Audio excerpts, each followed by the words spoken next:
Bilasizlar, hamma tomdan tashlasa, demak, men ham o'zimni tashlashim kerak. Instagramda hamma chipsli shokolad qilib yotibdi, yeb yotibdi. Ta'miga juda ham qiziqdim. Hozir sizlar bilan shuni birgalikda tayyorlab ko'ramiz. Original vkusidan olib chiqdim. Fanta. 4 xil shokolad. Aytgancha bir maqtanib ketdik bugun. Xonim qilganman. Vodiycha, marg'iloncha xonim, go'shtli, ko'katli, qovoqli, kartoshkali 4 xil xonim qildim. Shokoladlarimizni eritib olamiz.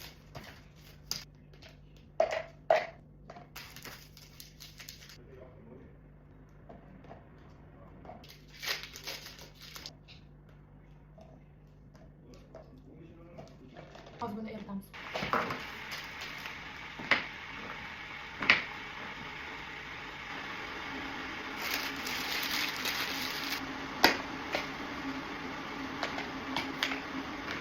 Shokoladimiz erigungacha maydalanganlarini yeb tursigan bo'ladi.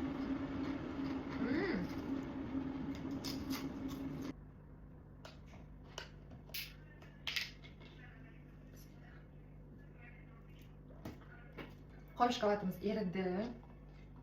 Endi har bittasini orasiga surkab chiqamiz.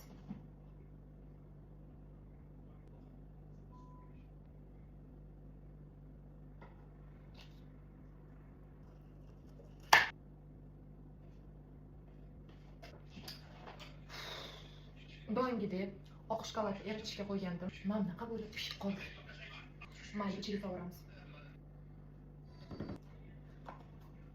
Qopqog'ini yopamiz, muzxonaga qo'yib qo'yamiz. Ertalab o'qishga ketayotganimda ta'midan tatib ko'rib ketaman. O'xshasa kerak.